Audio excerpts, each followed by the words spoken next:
in last class, I gave you a layman's explanation for PID control. In a sense that I tried to show you what PID control does and how you can use it. But in today's class, I want to go to the nitty-gritties or the super basics of PID control, so that at the end of today's and this week's lesson, you all will be master at PIDs. And what it's going to do is I'm going to talk about the basic PID, and then I'm going to talk about designing using each and every term separately and together to achieve the desired performance. And then I will try to show you that performance using the MATLAB environment.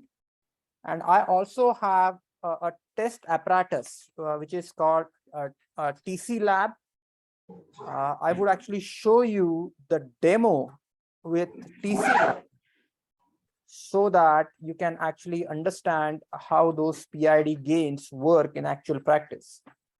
If you have done the balancing bike, probably you have seen the PIDs in action, but there are quite a few students who opted for just online degrees or didn't get time to look at the actual code. PID stuff is very important. And we will talk about the issues that we face in PIDs through examples. So this would be a good time for you to start MATLAB. So first, what I want to do is, and today's lesson will be focused on PID control. It is proportional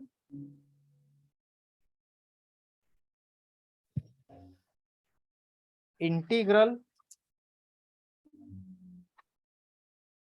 derivative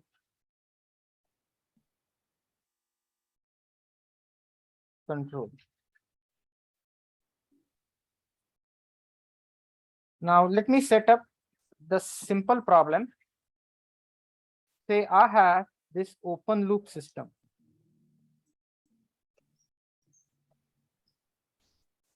In open loop system, I don't have any feedback. So what I have is I have this plant. And this plant could be a robot, or this plant could be a spring mass damper system, or this could be some other machine.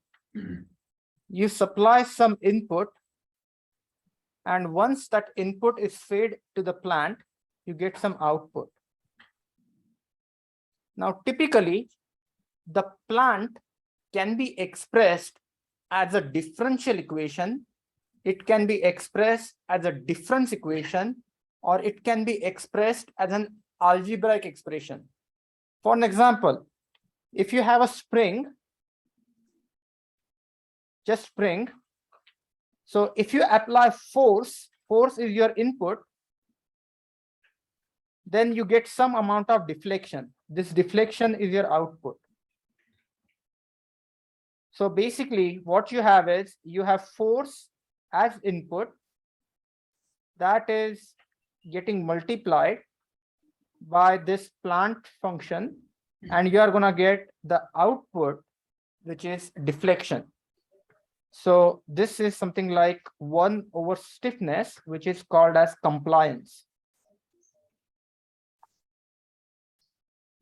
So you can have compliance. The other way of doing this is using transfer function.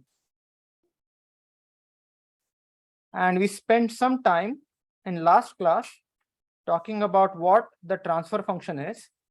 Transfer function is the Laplace transform of output divided by the Laplace transform of input. Now, this transfer function is applicable only for linear systems. you don't get transfer functions for nonlinear systems. So what we do is we take a nonlinear system, we linearize it, convert it into linear system, and then we can find the transfer function. So this is only applicable for linear systems. Typically, transfer function is given as g of s. So I can write this something like g of s. Now then I have a closed loop system.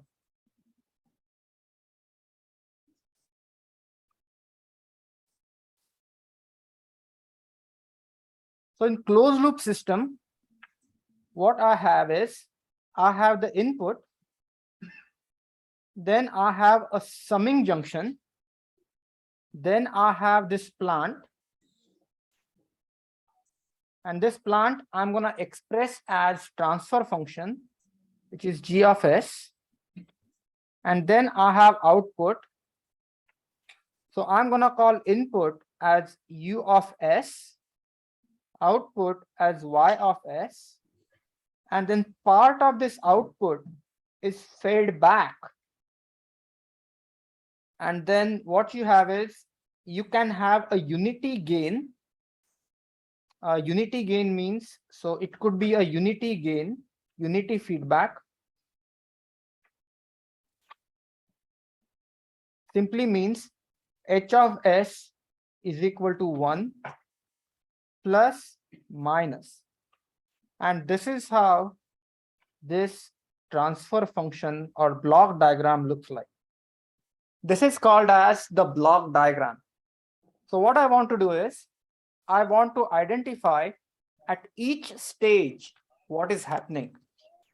So output is y of s. So this y of s gets fed over here. Whenever you have something feeding into a block, output of that block is nothing but the block transfer function multiplied by the input.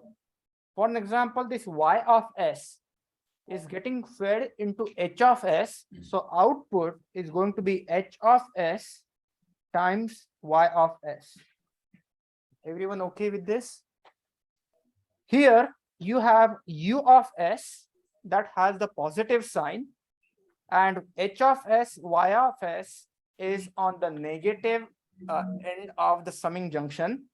So here, what you have is you have u of s minus h of s, y of s. And this is nothing but the error. So what you have is you have this error, which is the difference between the input and the feedback. Difference between the input and the feedback. So this is the difference between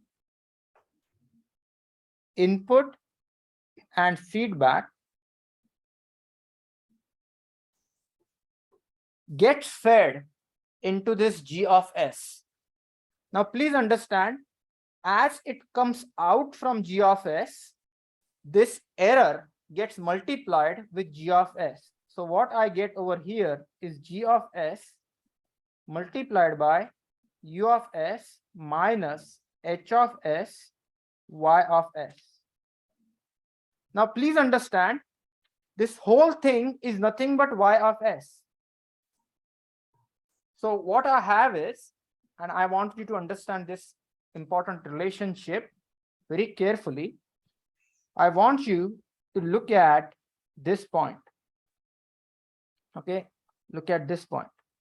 And the compatibility condition is y of s is equal to g of s multiplied by u of s minus h of s, y of s. Are you with me so far? Now we need to simplify this. So for simplification, y of s. Sorry, it will be in minus 1 s.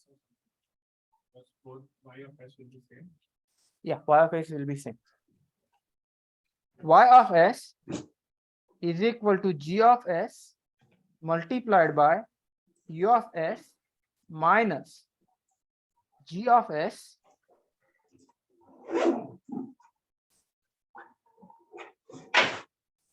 H of S Y of S. Now what I want to do is, what is the definition of transfer function? Transfer function is Laplace transform of output divided by Laplace transform of input. So Laplace transform of output is nothing but Y of S divided by U of S. So I'm going to take the terms common outside, and this equation is going to become Y of S plus G of S H of S multiplied by Y of S is equal to G of S U of S. Then what I'm going to do is, I'm going to take Y of S common outside, 1 plus G of S H of S Y of S is equal to G of S U of S. And to find transfer function, I need to do Y of S divided by U of S is equal to G of S 1 plus G of S H of S. So now what I want you to do is, please understand, this is the transfer function for a closed loop system. So this is called as closed loop transfer function. And for simplicity and comparison purposes, the open loop transfer function is G of S.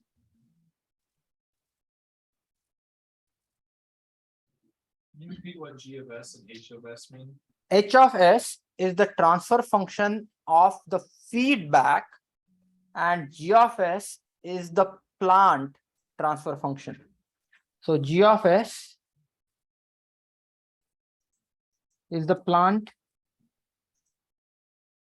transfer function, and H of S is feedback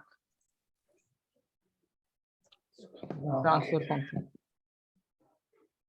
Now this is open loop transfer function. Now if the feedback is unity, if feedback is unity, H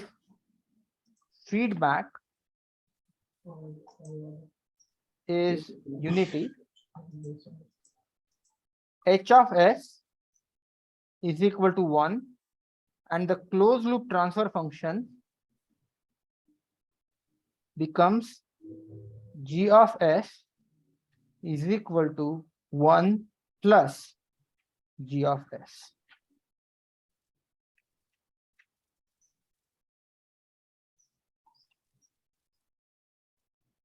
Are you with me so far?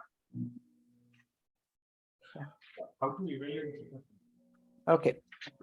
Now, if you recollect in last class, and I'm going to discuss this a lot more in detail, but in last class, I gave you a system, a spring mass system. That spring mass system was described in terms of a differential equation. What we did, we looked at the input, we looked at the output, and we converted that differential equation into a Laplace domain.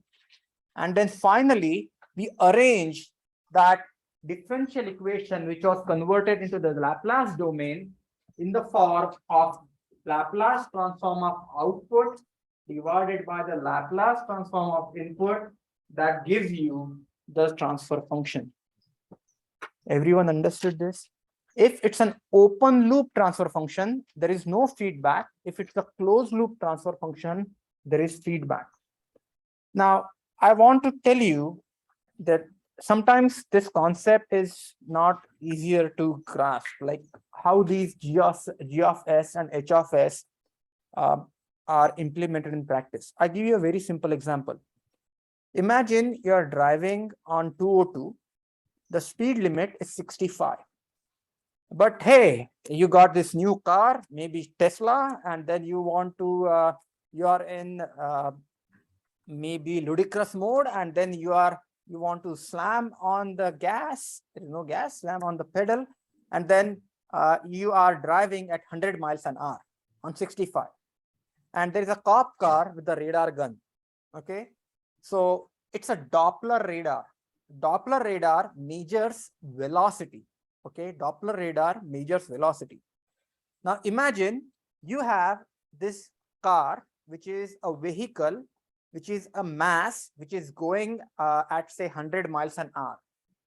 And now the cop radar gun is actually going to hit, the beam is going to hit, reflect back, and time of flight would give you the speed. And then using that radar gun, cop gets the feedback on your speed. But if you think about it, the radar gun does not give a speed immediately. Radar gun gives you a voltage out. That voltage needs to be converted to the speed. So basically, the transfer function for the plant in this case is the mass m. So basically, F is equal to ma, which is nothing but mass times acceleration of that car. That differential equation amounts that actually is the transfer function of the plant. And the feedback, which is nothing but converting the voltage counts to the actual speed, that gain becomes the transfer function of the feedback. So if you look at the closed loop system, your vehicle is coming in, cop is pointing the radar gun and measuring your speed and perhaps giving you a ticket. That closed loop system has a plant transfer function and the feedback transfer function. So transfer function, it just means to convert some input into some output using either a differential equation or using an algebraic equation. Everyone understood this? Any questions here? Yeah. So once we calculate the transfer function, because it is theoretical, right? Would we require calibration even in the sense of theoretical this thing, or only practical? So you will have to, so basically transfer function model comes with a lot of assumption. Basically, it's a linear system. Not every system is linear. Then many a times what you do is you assume certain parameters. Sometimes what you do is you come up with a transfer function from system identification, which means you basically look at the data, and from that data, what you do is you find the Laplace transform of output divided by Laplace transform of input, and whatever you get from the data becomes the transfer function. That becomes something called as the system identification problem. And I will actually I will show you the system identification problem, and you can use that model for control. So clearly, basically you start with some assumed parameters. Based on experimental data, you update those parameters. So that is an iterative cycle. Everyone understood this? Now, what I want to do is, I want to talk about PID control. PID control.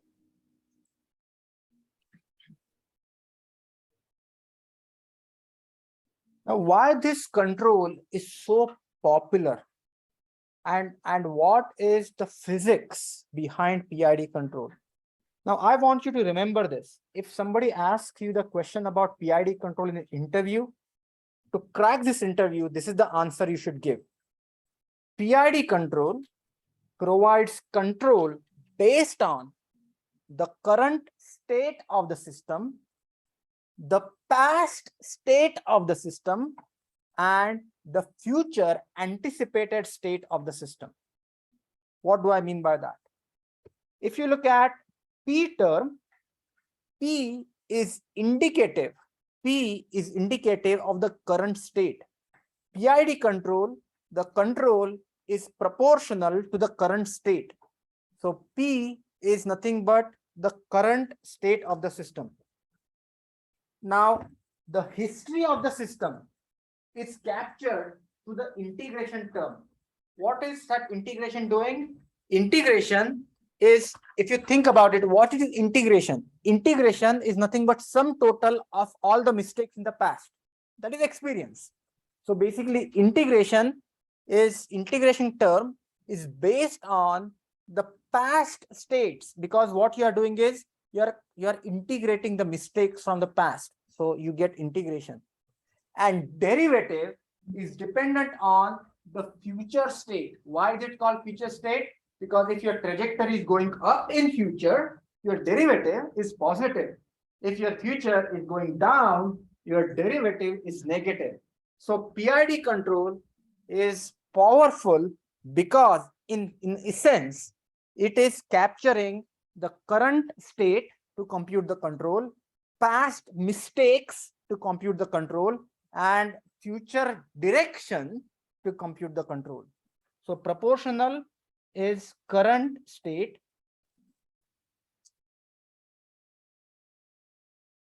Integration is past history. And D term is relating to future. So if somebody asks you why PID control works, because PID control takes into account the history, current state, and the future, where the proportional term is proportional to the current state, derivatives term is indicating in what direction you are going in future, up or down, and integration term is actually integrating the time history. So that's why the PID control is kind of capturing past, current, and future and adjusting the controller gain. So PID control, how is this PID control written in terms of control effort? So PID control, and I kind of try to give you a hand waving argument on PID control, but I want to be very clear. So let's look at that from a transfer function point of view.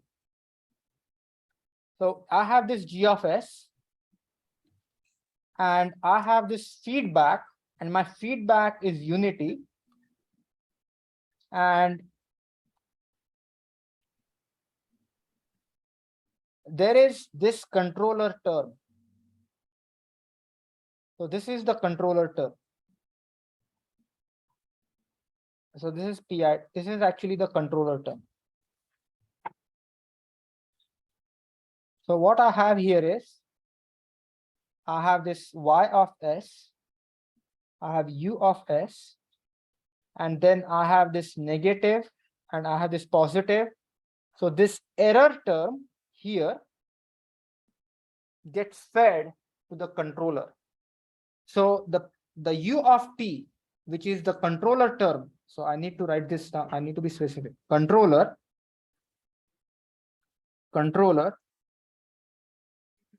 is given as Kp multiplied by error plus Ki multiplied by the integration of error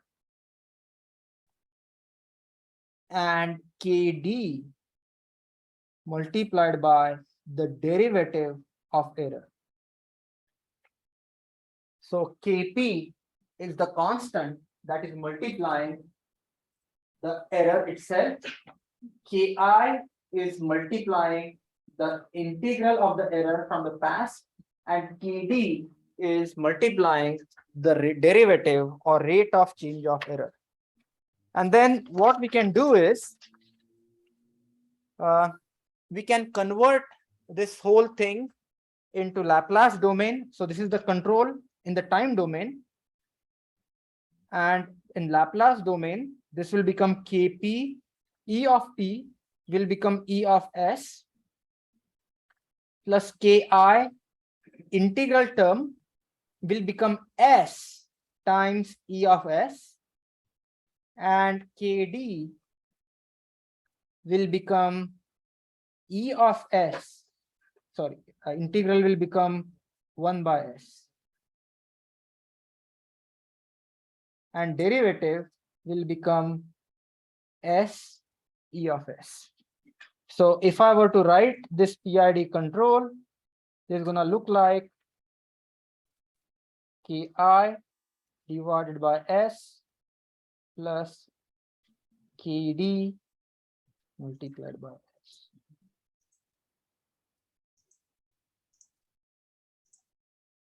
So this guy, this block is the PID control block that goes over here. And not all the time we have to use Kp, Ki, and Kd. In some cases, we just need to use Kp. In some cases, we just need to use Ki. In some cases, we just need to use Kd. And again, now what I want to do is, I want to make some notes here for my satisfaction. E of S is called as the tracking error. E of S is called as the tracking error. Kp is the proportional gain.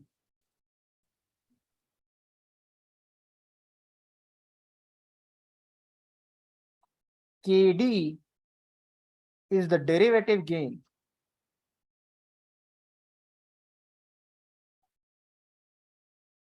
And Ki is the integral gain.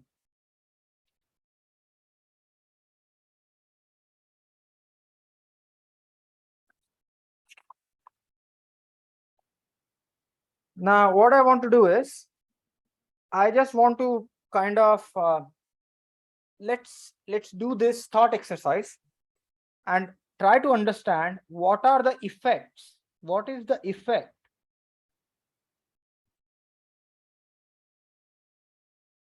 of gains? So first observation is, if I were to increase Kp, if I increase Kp, my control signal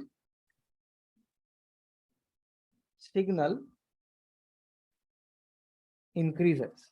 So if I increase Kp, my control signal increases. So what is the meaning of increasing the control signal? Which means the controller will push the system where the designer wants it to go. So basically, in other words, it will make system react quickly.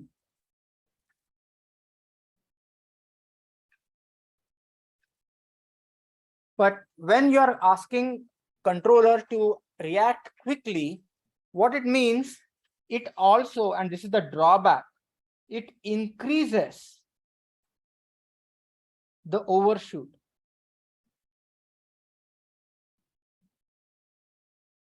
Which means, even though this is your steady state point, this is where you want to go, if you just use the Kp or the proportional control, which means it will go to that state, but it will actually go like this.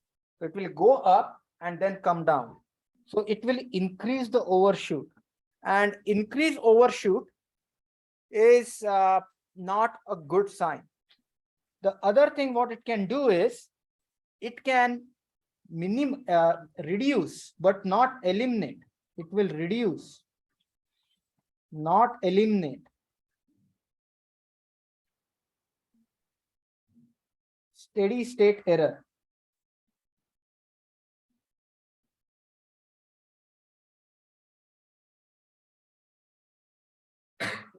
So basically, if you just use a Kp term, what it will do is, it will make sure that the system responds quickly, but it will overshoot, and then it will come down, and it will, no matter how much Kp you use, it is not going to make that steady state error go to 0, which means at the end of the day, you're still going to have that steady state error. Now, this would be a good time for me to actually go to MATLAB and show you this example. So let me share my screen, and I'm going to do this for all possible combinations because this is very, very important. And many a times these concepts are not discussed satisfactorily. So what I'm going to do is I'm going to share my screen, and I would like to use MATLAB. Okay. In MATLAB, what I want you to do is I want you to go to Simulink.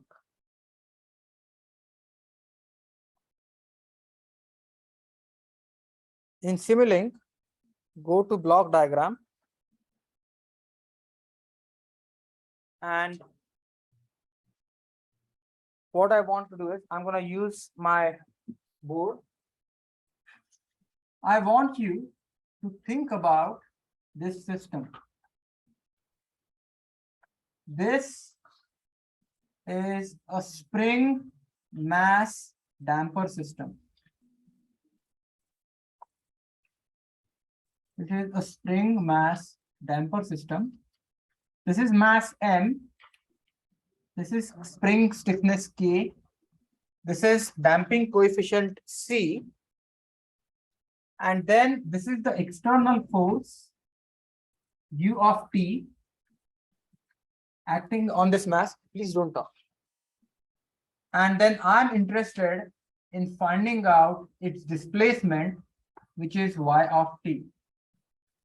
The differential equation of motion is given as my double dot plus cy dot plus ky is equal to U of T.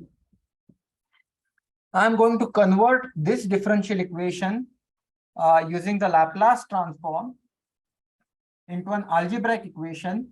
Y double dot, two dots become S square Y of S, one dot C multiplied by Y of S, K multiplied by S, plus K multiplied by Y of S is equal to U of S. Now, Y is my output and U is my input. So what I'm going to do is I'm going to write this equation in a transfer function form, which is Laplace transform. So I will write this as the Laplace transform of output divided by Laplace transform of input, which is nothing but Y of S divided by U of S is equal to, I want you to look at this transfer function is given as 1 divided by M S square plus C S plus K. So my transfer function, if I were to draw this block, is going to be something like 1 divided by MS square plus CS plus K. There will be some input and there will be some output. And this is an open loop system because there is no feedback. So what I'm going to do, online students, can you see the screen?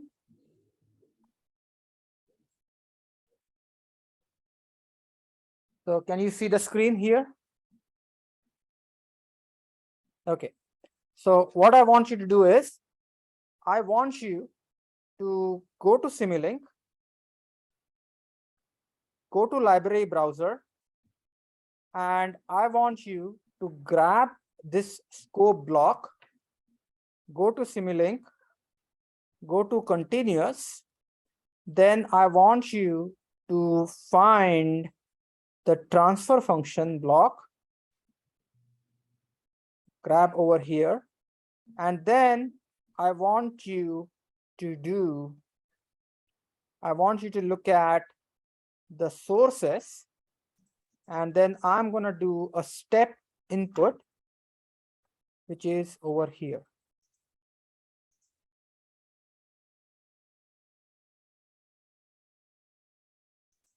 Now I'm going to go step by step. And so before even I design the control, what is my objective? My objective is I want the output of system is equal to the input of the system. This is my objective. Okay. And this step is a unit step. What do I mean by unit step? Which means the height is 1. So it's a unit step. So I'm going to go to the transfer function, double click on transfer function. The numerator is 1 and the denominator is, let me give you some spring, mass and damper values. Mass is equal to 1, M is equal to 1, C is equal to 10, and K is equal to 20. So what I want you to do is, your denominator is going to look 1, 10, and 20. So 1, 10, and 20. Click OK. Okay, I made space. Yes. 1, 10, and 20. Okay. So now this is my transfer function. Now what I want to do is, I want to connect these. Excuse me, Professor. Yeah. We can't see the screen for Simulink. It's Oh. still on the command prompt for the original MATLAB. Okay. All right. I will try to share screen. Okay. Can you see the screen? Yes, we can. Okay. So now what you have is, once again, before even I run this, what do I want?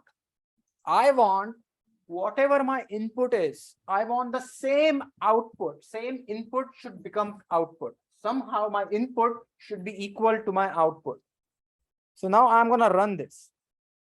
And after running this, I get this scope.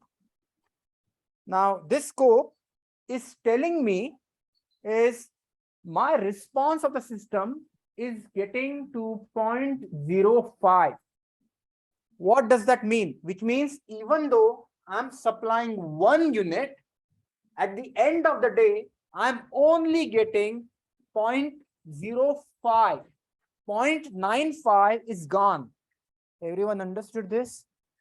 So if you want to see that, what you can do is, basically you can actually add, and now you can see this is the problem.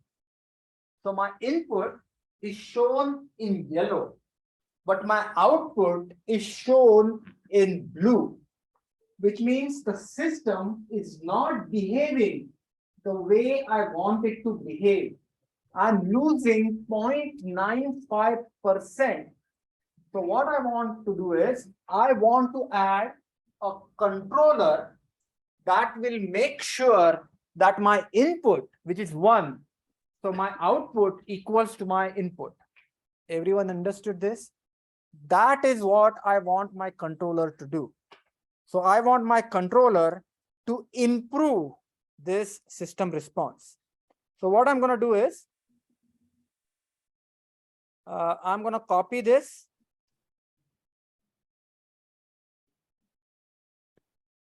I'm going to copy this, copy, and then I'm going to paste it over here.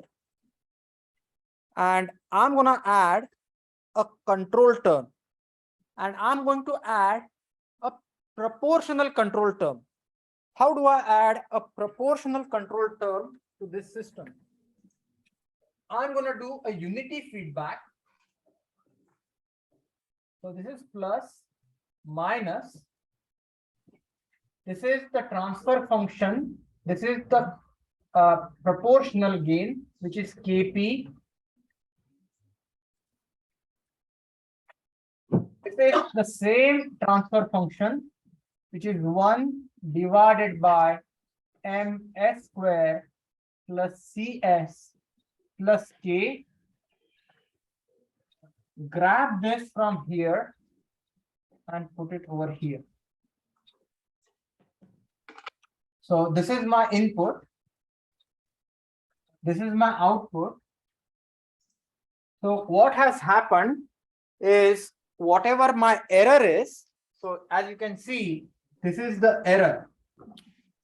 So this is input is u of s. This is y of s. The difference between u of s and y of s gets fed over here, which is error. Error is u of s minus y of s, and that error gets multiplied with this Kp term, and that error kind of amplified by this gain and fed into the plant transfer function. And then plant transfer function takes that amplified error and then gives you an output, and your hope is that output is equal to the original input that we supplied. Everyone understood this? So what I'm going to do is, I'm going to go to library browser, commonly used block. Then I'm going to use a summing junction. This summing junction can go over here. And this summing junction would have one term here. This summing junction should have two signs. One is positive, the other one is negative. That needs to get fed over here. And then this summing junction would have other term that comes from here. And here I need to add a Kp term, and Kp is just a gain. So this Kp would get fed over here. And this is the value of Kp. So what I'm going to do is, I'm going to show you the open loop system and the closed loop system. So in the bottom, the system that you see is open loop. In the top, the system that you see is closed loop. Now, what I'm going to do is, I'm going to give you a value of Kp, and let's assume, and actually you can do this experiment. So let's make value of Kp as 100. Okay, run this. So let me try to adjust this. I want you to run this and then see what response you get. So here you observe that my input is yellow, my output is blue. So as you can see, my output after my Kp, once I add this Kp, is trying to go up, but it's not at the level where I want it to be. Do you agree with me? So what I'm going to do is, I'm going to increase the value of Kp from 100 to 200. And please remember what's happening. Notice what is happening. Can you see that I increase my KP, okay, but the system overshoot. Can you see that blue line went above the yellow line, but it came back and then tried to stabilize, but still it is not reaching value of 1. Yes. Since the KP is added, shouldn't it oscillate and not go into a steady state? What? Since only KP is added over here, shouldn't it? Yeah, but the system has damping, so it's gonna take away the oscillations. System has damping. See, Yeah, but then it would be asymptotic. Like, it would be like this. it's asymptotically stable, but it's not at the steady state. I want this. So here is the basic idea. I want my output to be equal to input, which means my yellow line should coincide or should be on top of blue line, or my blue line should be on top of yellow line. So what I'm trying to do is I'm trying to increase the value of KP with the hope that at some point that my blue line would be at the same level as my yellow line. And basically it is asymptotically stable in the sense that it's reaching that steady state value.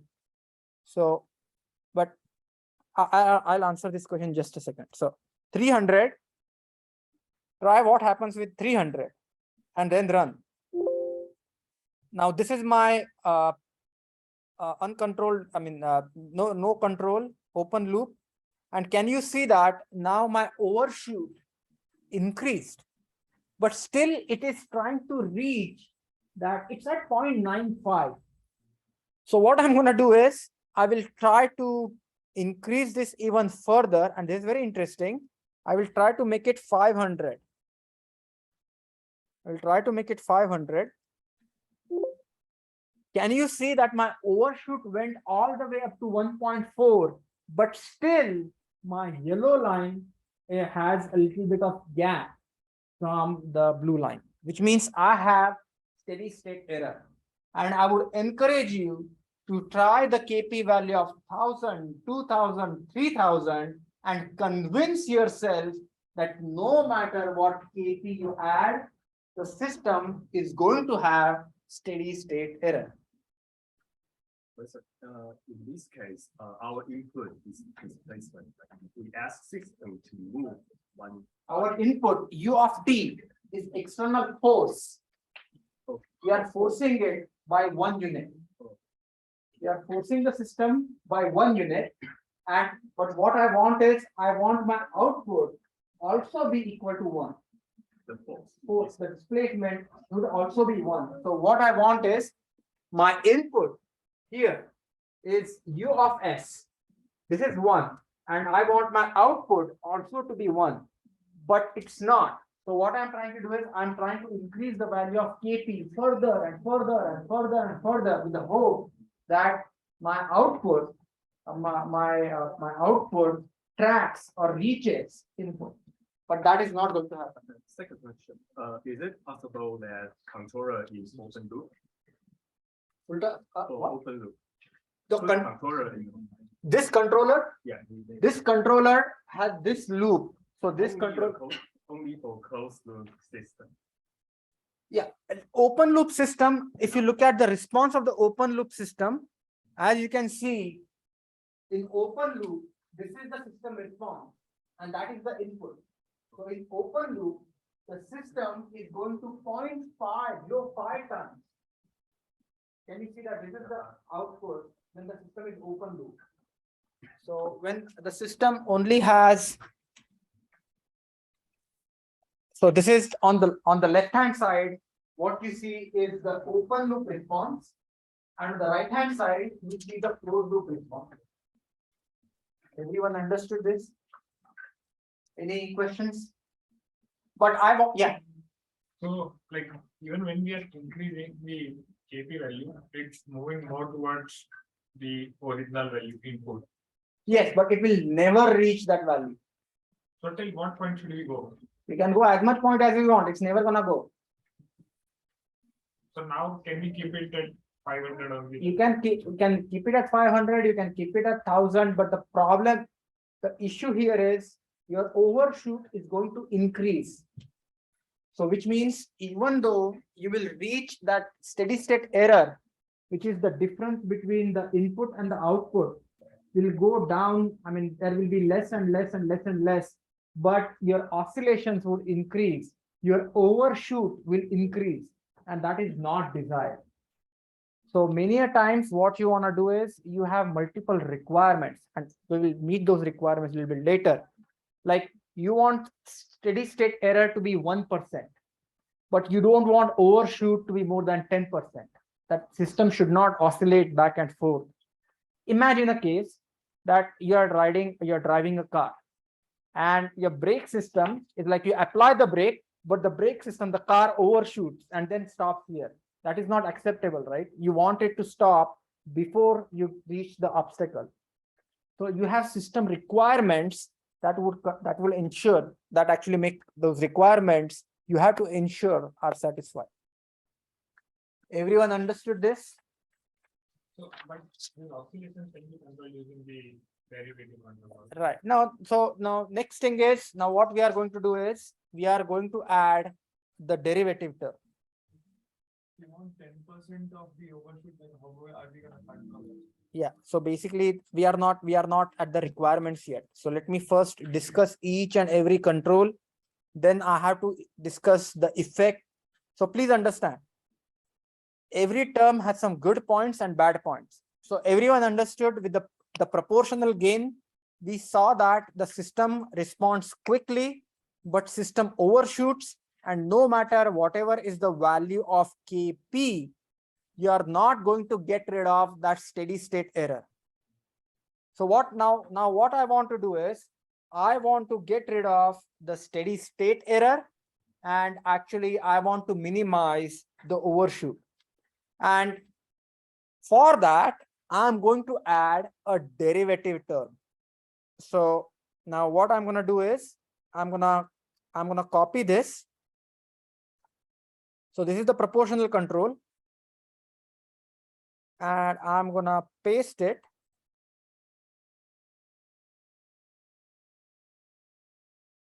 Paste it maybe here. So here, and the way you do it derivative is you actually, there are different ways of doing the derivative. You can just add an S term and then add the gain, or what you can do is you can actually remove this. You can remove this block and add the PID block, which we talked about in last class. So continuous, and then I want you to grab this block and just put this PID block over here. So now you have this PID block. Don't think this is connected.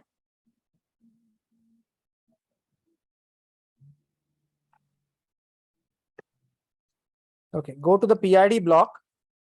And now what I want you to do is, in this PID block, let's see, I'm going to add the proportional control to be 300.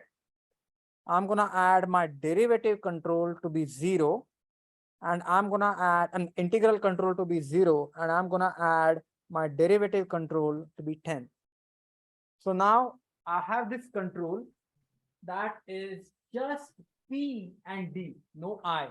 Everyone understood this? And to be on the safer side, what I want to do is, actually let me arrange this properly. So I'll change this to 300, correct.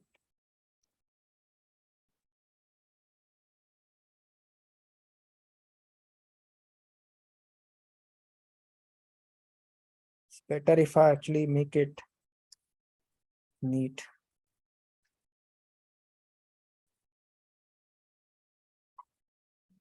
Now I have, this is uncontrolled. This is the proportional control. So in proportional control, I'm gonna change this gain to 300.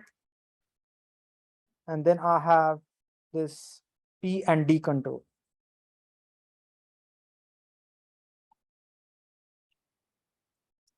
So I have, so everyone understood the top system is open loop. The second system is just proportional control, and the bottom system is proportional and derivative control. So run. Now what I want you to do is, this is the uncontrolled system.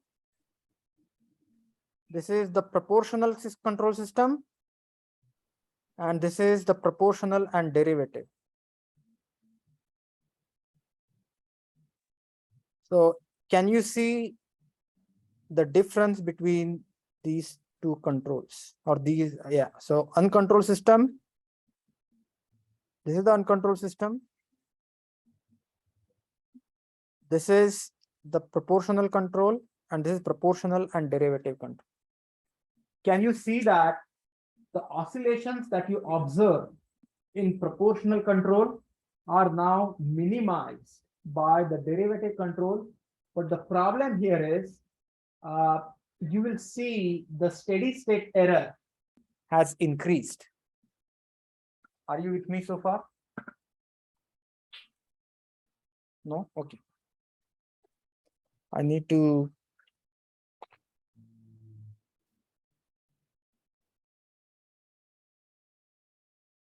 Okay, so hopefully they are on the same scale.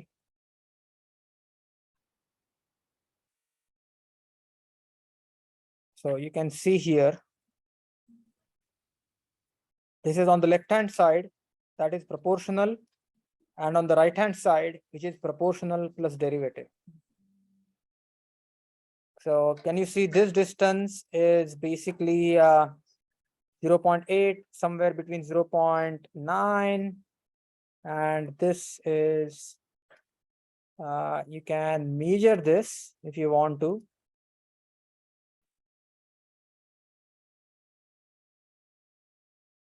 So you can actually measure, and you can see that what is the steady state error between proportional. And so basically the offsets, as you can see, the D term is removing the overshoot, but D term is actually reducing the settling time as well. So it settles very quickly. But the steady state error, we can't do anything with it. So to control the steady state error, now what I want to do is, I want to just look at proportional plus what?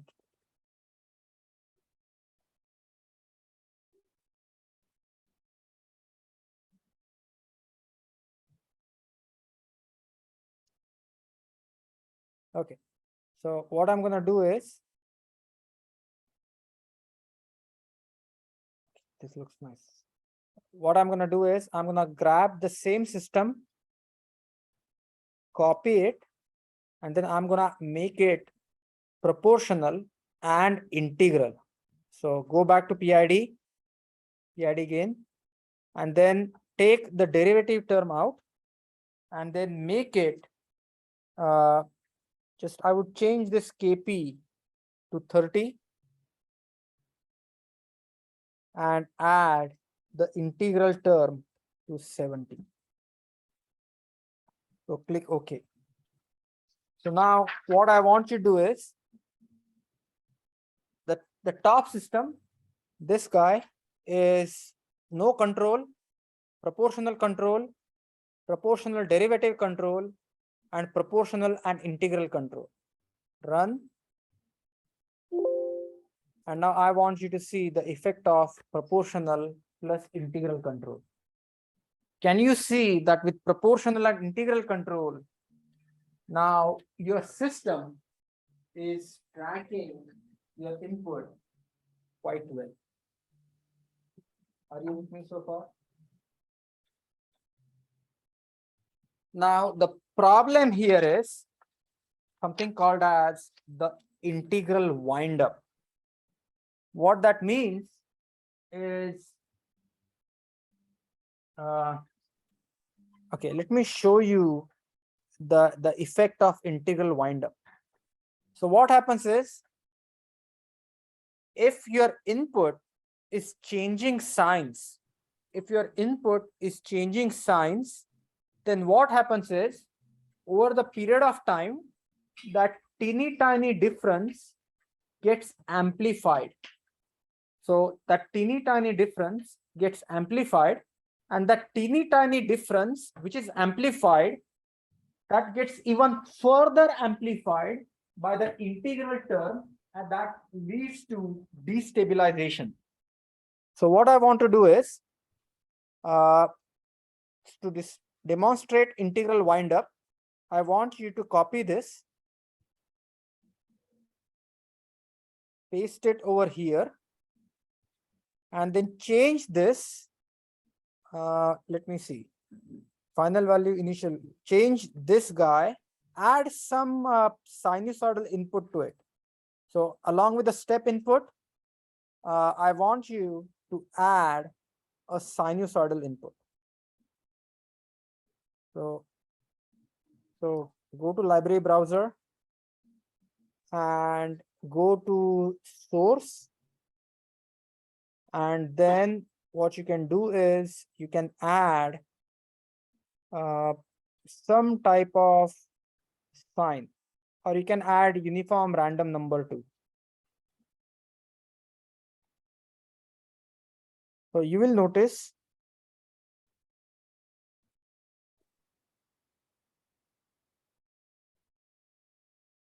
so here there has to be a summing junction.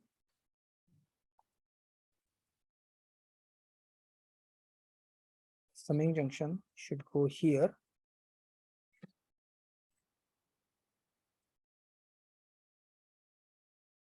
This summing junction should go from here to here, and from here to here. And then I would actually take this input from here to here. Now, let's see if we see the effect of integral windup.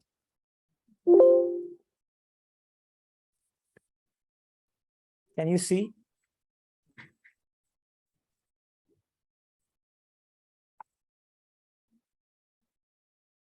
Why is this happening? This is happening because the integral term is amplifying the error signal that is over the period of time.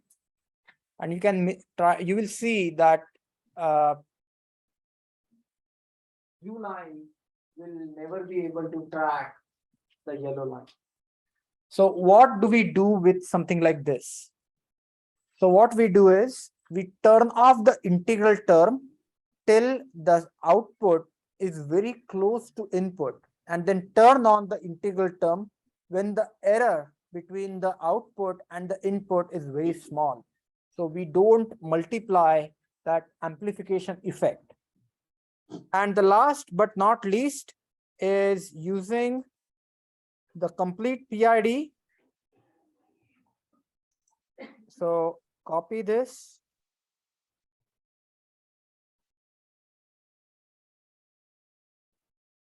And paste it over here. And go to PID. And then I want you to try proportional gain, which is 350, Ki as 300, and Kd as 50. Click OK, and then run, and then see that the system tracks the response quite well. Now, the question that you should ask me at this point is, how did you come up with these numbers? Is there a magic? And to be honest with you, there is a lot of trial and error.